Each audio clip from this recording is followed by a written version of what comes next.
Ողջույն սիրելի հայրենակիցներ, գայթակղությունը շատ մեծ էր ամբողջ քարոզարշավի ընթացքում խոսել Գյումրիի ընտրությունների մասին, բայց ես որոշեցի լռել, չանդրադառնալ ընդհանրապես թեմային, որովհետև այն շատ նուրբ process էր եւ եթե չես մասնակցում ինչ որ միջամտել, ինչ որ բաներ ասել, բացարձակապես տեղին չէր։ Չնայած անկեղծ ասեմ, անունս անդադար շահարկվել է ամբողջ ընտրությունների ընթացքում հայտնի պատճառներից ելնելով,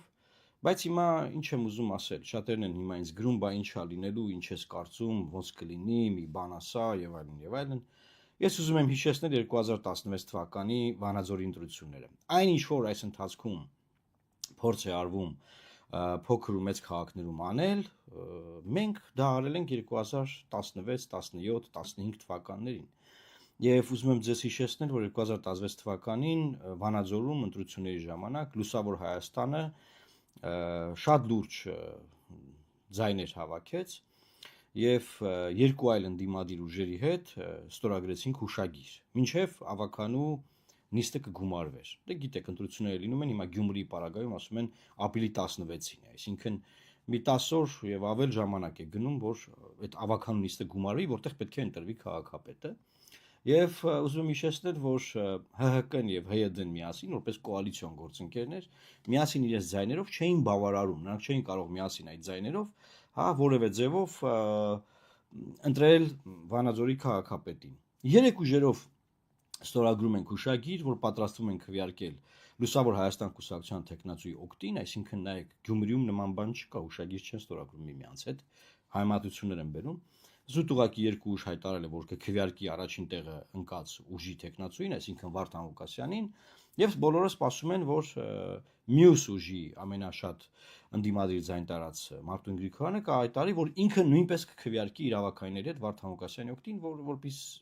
եւ այդպիսի հայտարարություն դեռևս չկա։ Ուղղակի կա հայտարարություն, որ Գյումրին չի ունենալու քաղաքացիական պայմանագրի քաղաքապետ։ Հիմա սպասենք եւ Վանաձորի հետ համեմատած այնտեղ մենք հուշագիր ստորագրեցինք, որ որևէ բան տեղի չունենա, արդեն փաստաթղթի մակարդակում ստորագրված թուղթ կա, ասում ենք, որ մենք միասին ենք, ընտրելու ենք ընդդիմադիր միասնական տեխնացուին Վանաձորի քաղաքապետ եւ նիստը գումարվում է փակ գաղտնի քվեարկությամբ, այդ պակասող երկու ձայները փակ գաղտնի քվեարկությամբ քվեարկում են ՀՅԴ-ի եւ ՀՀԿ-ի հետ, ՀՀԿ-ի տեխնացուի օգտին եւ ՀՀԿ-ի տեխնացուին դարձնում են Վանաձորի քաղաքապետ։ Բնականաբար այդ ամբողջ այն օրերը, որ հոսում էին այդ ժամանակահատվածում,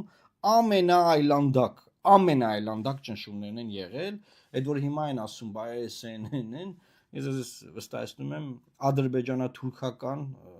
ճնշումներ են եղել ամբողջ այդ ընթացքում, տերոր ուղղակի, ահաբեկչություններ։ Բայց ամեն դեպքում եւ Վանաձորում կարգվում է քաղաքապետ մանդատագողությամբ։ Հիմա ինչ եմ ուզում ասել, որ մենք այս փորձը ունենք, մենք տեսել ենք թե ինչ է լինում եւ մենք գիտենք, որ տեղական ինքնակառավարման մարմինների ընտրություններով անհնար է կենտրոնական իշխանությունը փոխել։ Դա կարող է ճակ տալ կենտրոնական իշխանության վրա, կարող է խարխլել կենտրոնական իշխանությունը, բայց ինչու եմ սա ասում, որովհետև Գյումրիի ընտրությունները այն մակարդակի են ուրճացվել ամբողջ այս ընթացքում, սարքվել հայոց հարցը, որ անդադար այդ միտքը գալիս է, լավ, ասեմ, որ Ժողովուրդ ջան, մի այդքան ուրճացեք, հետո ասեմ, լավ, թող լա տեղի ունենա, նոր կխոսենք, ինչու, որովհետև հիմա էլ հայոց հարցը դարձվել է, պարզաքաղաքականացվելով, որ քաղաքականացվի ընդդիմությունը շատ ձայներ տանի եւ այլն, եւ հիմա արդեն post factum, որ հիմա բոլորը հասկանում են, որ ոնց որ թե հայոց հարցը չէր, ուրիշ process-ներ կան, ուրիշ ջրեր են հոսում գետնի տակ, հիմա արդեն այդ իսկ պատճառով արդեն սկսվում է այդ բանը, այդ տակությունը սառեցվել, որ դե ընտրություններ են, դե օրինակ, ասենք դե պարզա կենտրոնական իշխանություն կա վարչապետը կգա Գյումրի, վարչապետի ձեռքը պետք է սեղմել, եթե իրանը չհարգես պետք է աթոռը հարգել, այնտեղ սուբսիդիաներ կան, այնտեղ պետական ծրագրեր կան, դե դա այդ ամեն ինչը պետք է հասկանալ, բան հիմա արդեն post factum սկսում այս բաները գնալ, որտեղ քարոզարշավի ժամանակ քիչ ամնում ասեն բանա, այդ քաղաքը կարա անկախանա, որտեղ Հայաստանի Հանրապետությունում այն այլանդակ սահմանադրությունը, որ գրվել է, եւ այն այլանդակ ընտրական օրենսգիրքը, որ ընդունված է, այդ երկու փաստաթուղթը բավարար են եւ նաեւ բյուջետային համակարգի մասին օրենսդրությունը, որ որևէ տեղական ինքնակառավարման մարմնի ղեկավար չկարողանա եւ չի կարող անկախ կոպիտ ասած խաղեր տալ։ Դա ուղղակի անհնար բան է։ Հետեւաբար պետք չի մարդկանց անդադար սնուցել ինչ-որ բաներով, էլի, որ էս կլինի, այն կլինի բան։ Հիմա չեմ ուզում որևէ գնահատականներ տալ, որովհետեւ դեռ process-ներ ընթացքի մեջ են։ Զուտ ուզում եմ հիշեցնել մեր փորձը, եւ այդ փորձից ելնելով է նաեւ, որ մենք որոշեցինք, որ անիմաստ ռեսուրս չվատնենք եւ չմտնենք պարլամենտական ընտրություններից առաջ նմանատիպ պատմությունների մեջ, որովհետեւ բացարձակապես անիմաստ ենք համարել, ժամանակը կգնա բոլորս կտեսնենք։ Ամեն դեպքում շատ կարևոր են այն ինչ որ տեղի ունենում հիմա, ինչու են կարևոր, որովհետեւ դրանք իրենց ազդեցություն ունենալու են ապագա իշխանության ձևավորման վրա,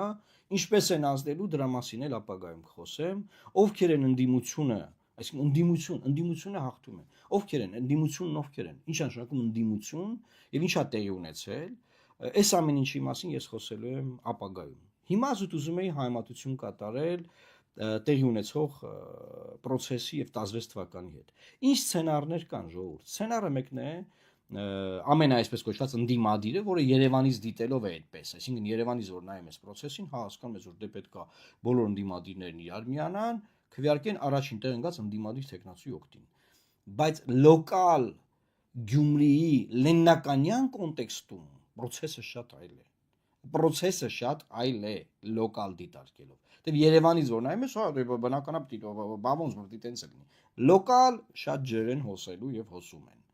Մյուս սցենարն այն է, որ օրինակ ԿՊ-ն վերցնի եւ ինքը ձայները տա ընդդիմադիր մեկ այլ տեխնացուի։ Էդ էլ է սցենար։ Բայց ԿՊ-ն բնականաբար այդքան ճկուն չի, նման քայլի չեմ կարծում թե կգնա, այսինքն որ ուզենա որ օրինակ Վարդան Ղուկասյանը չընտրվի, կարա իր ձայները վերցնի տա ընդդիմադիր այլ տեխնացուի։ Էդ էլ մի հատ ինչ որ տենց ֆանտաստիկայի բնագավառի սցենար է եւ մյուս սցենարը բնականաբար արդեն ասեցի, դա Վանաձորի հայտնի մանդատագողության սցենարն է, որը մենք ունենք նման փորձ եւ դրա նման մի հատ փորձ էլ եղել է արդեն Ալավերդիում, որը ոչ թե գաղտնի է եղել, այլ հրապարակային։ Մի ուժից մեկը դուրս է եկել, միացել է իշխանությանը եւ վերջի ձևավորվել է իշխանությունը այն ձևով, որ պետքա ձևավորվեր եւ այդ ձևով ձևավորվել է։ Եվ այս իմաստով եմ ուզում ասել, որ սիրելի հայրենակիցներ, դեռ այս 10 քանի օրվա ընթացքում, որ անցնում են եւ կանցնեն Գյումրի ընտրությունների հետ կապված, արվելու է երկու բան։ Նախ տաքությունը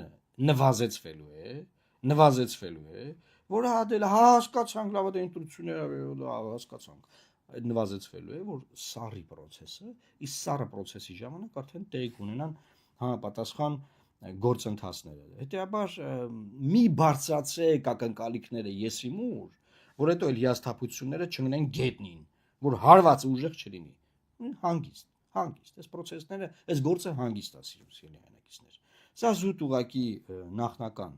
դիտարկումներ թե սցենարների, թե համեմատություն Վանաձորի հետ կապված, իսկ process-ին բնականաբար կհետևենք եւ հավելյալ իմ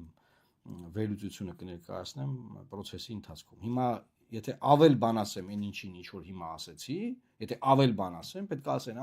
նա ուզում է սենց լինի բան, ես ոչ մի բան չեմ ուզում։ Թող իր հունով գնա, որ ինձ որ հարցում են, ասում են, վերջը ոնց է լինելու, ասում դե իր հունով գնում, ասում են, բա ինչ կլինի, ասում դե ընթացքը ցույց կտա, որպեսզի որ ոչ մի բան չասես, էլի, որ թողնես process-ները գնան այնպես ինչպես որ պետք է գնան։ Շատ լավ, սիրելի հայրենակիցներ, խնդրում եմ մեկնաբանություններում ձեր կարծիքը գրեք, ինչ է այս ամեն ինչ նշանակում, ինչ տեղի կունենա, եւ այն հետեւությունները, որ մարդիկ գոռում ճվում են նաեւ այս վերջում սա էլ եմ ուզում ասեմ, այն post-scriptum-ի պես էլի, որ վայ, վույ, փաստորեն իշխանությունը մնացել է նախկինների ու ներկաների միջև, էս ինչ եղավ, վայ, հողը մեր գլխին, բան, սիրելի հայրենակիցներ, մոռացել եք 21 թվականի պարլամենտական ընտրությունները։ Այն հետևությունները, որ մենք, ես անձամբ արել եմ 21 թվականի ընտրություններից հետո, հունիս ամսին,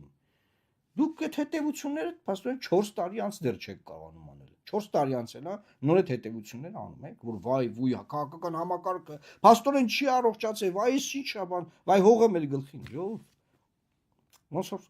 անդադար այսքան խոսում ենք, բանը, հետևություններ չեք անում, չեք լսում, ու նաև սա վերաբերում է բազմաթիվ քաղաքական գործիչների եւ քաղաքական ուժերի։ Որտեվ տեսնում եմ այդ քաղաքական ուժերն, այդ քաղաքական ակտիվիստներ, բաները, ստատուսներ են գրում, վայ, վույ, չի փոխվել, վայ, փաստորեն այս համակարգը չի առողջացվել, հեղափոխությունը չառողջացրեց այս համակարգը, բան։ Բա ինչ էինք ասում այսքան ժամանակ։